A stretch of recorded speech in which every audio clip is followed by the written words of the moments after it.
Okay, today um, we're going to be disassembling. This is a um, power on board. It's called a Vico 12 OB. So POB, that is for power on demand. This unit features jump start, an air compressor, 12 volt power, a flashlight, mini flashlight, and you can recharge it by introducing 12 volts into the system through here. Now this is an old unit. I got this at a garage sale, and it's not working. I tried to charge it up.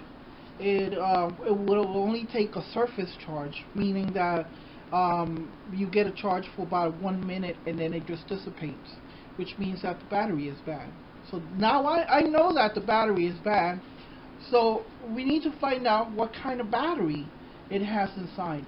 So I went online and I found the PDF on this unit, and there's nothing that is telling me what is inside this battery. So this is what we're gonna do. We're gonna disassemble this.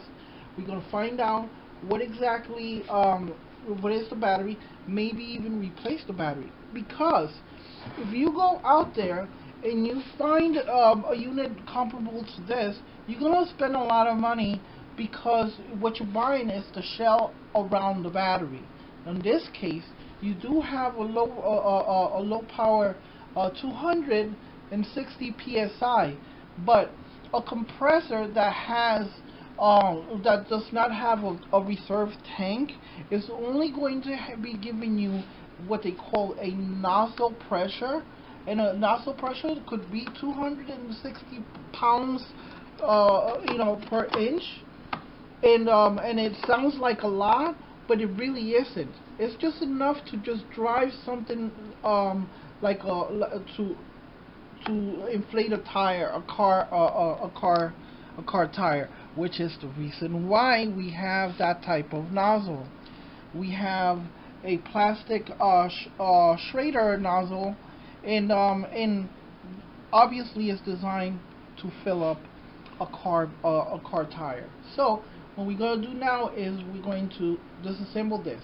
Now, being that we're in Florida, everything is coated with sand. So one of the things that we're going to do after we take this apart is obviously clean it out, because if it has a motor, and we can see it through the grill, it has a little motor, it's going to be clogged up with sand, and sand kills everything around here. So we're going to cut now, and I'm going to just I'll spare you the details of me going through all of the... Since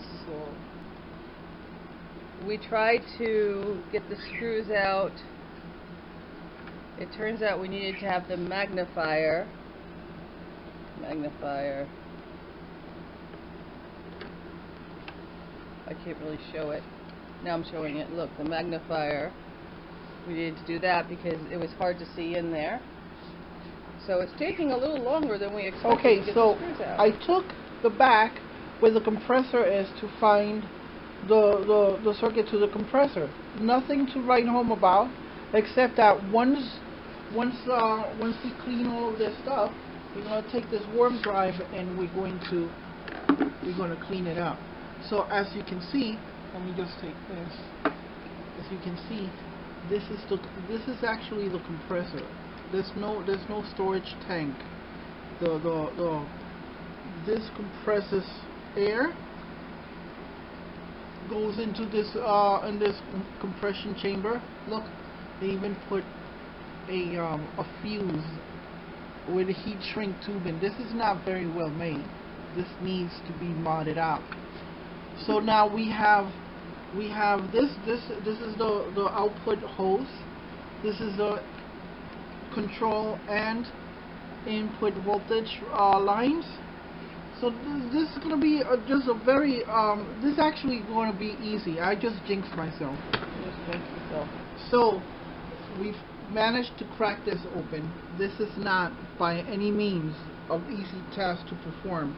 However, we opened it to find this battery. This is a CB1912, and it has 19 amp hours, which is a pretty respectable amount of amperage, because is rated for 19 hours. So I don't think that you're gonna have this hooked up to a car for 19 hours, but you never know. So it gives you enough power to do. It gives you enough power to drive that little compressor and the lights, and even start a car. So now that we have the battery, we went online, we checked it out. Amazon has it for how much? $35. Now we come to the point where we say, okay, now we need to look for a comparable unit to see in one of the stores, to see whether this is actually going to be worth changing the battery or just buying a whole new unit.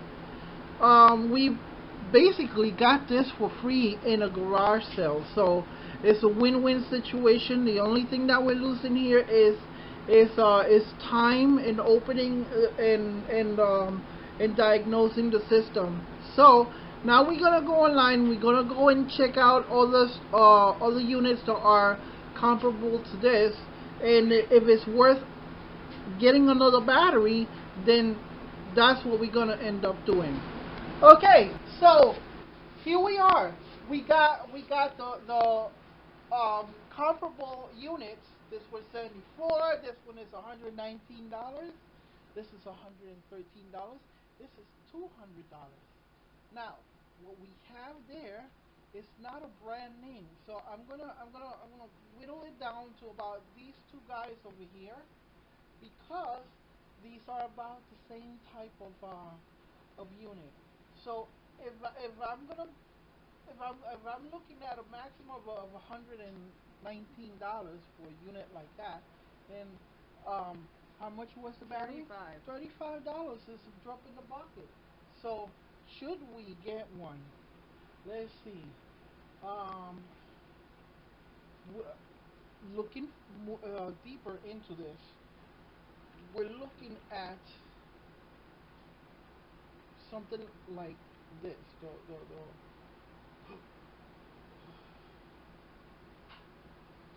The user guide. Let's see. This is the low end one we're looking at. This one is the Stanley one. Stanley is telling us that their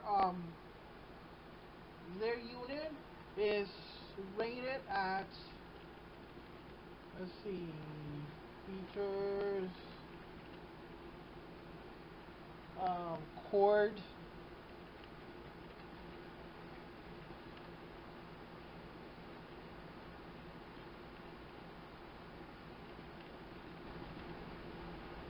we have to find the correct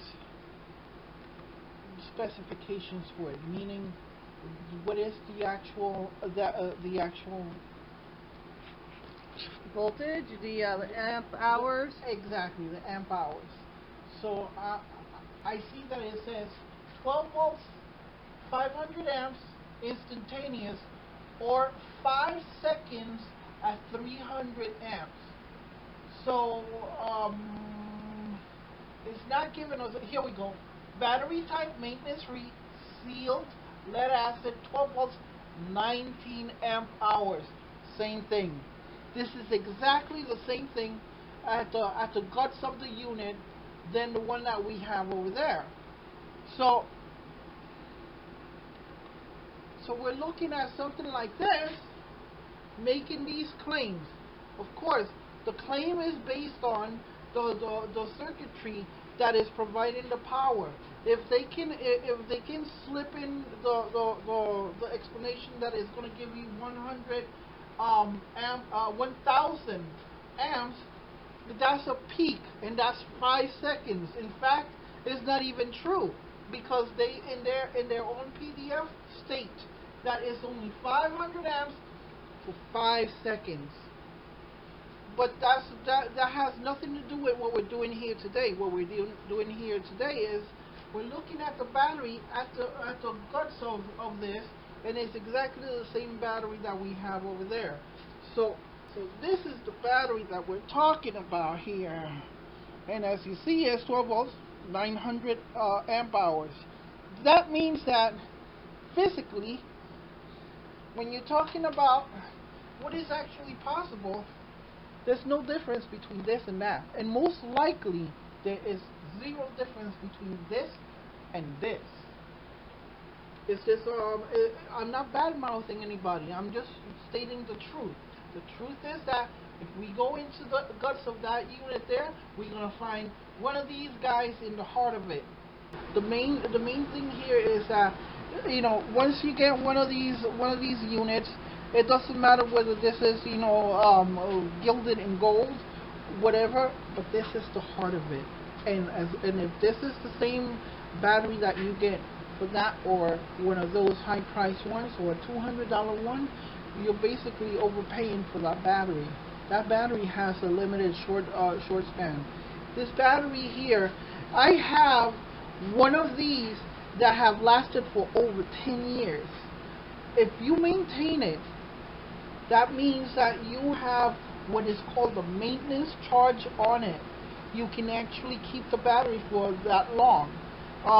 Obviously, they discharge the battery. They put the unit somewhere in the corners of a garage.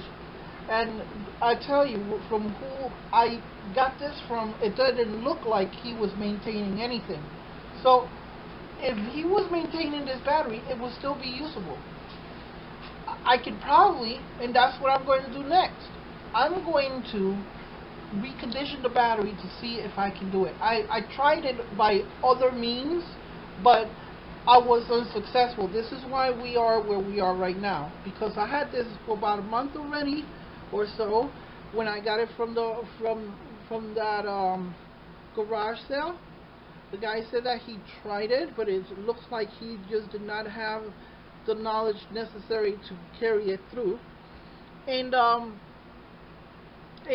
when I first got it, I just put it on the charger that it requires, which gives you a very small trickle charge. I have other chargers, so I have one that will help me recondition this. Now that I know the specifics of it and the amperage that it will take, I know that I can actually put this through its paces. Now, with that being said, what if I was to put, instead of this battery here, what if I was to put a hybrid battery in it instead? Then I could, in theory, have the whole unit last me about 25 years.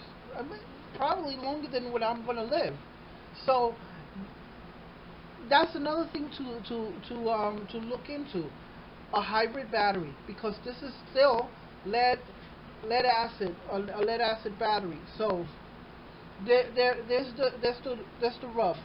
So now next point is I'm gonna put it into a reconditioner, see if I can get some life out of it. If I can't, then we'll get another battery. See if we can find a hybrid. So let's see what happens. Well, we've had this on the charger for a couple hours, and after charging and testing, it's no longer on the charger now. We just took it off and we tested it, and it's flat. It is not accepting a charge. It is not going to be chargeable, so we're going to have to get another one.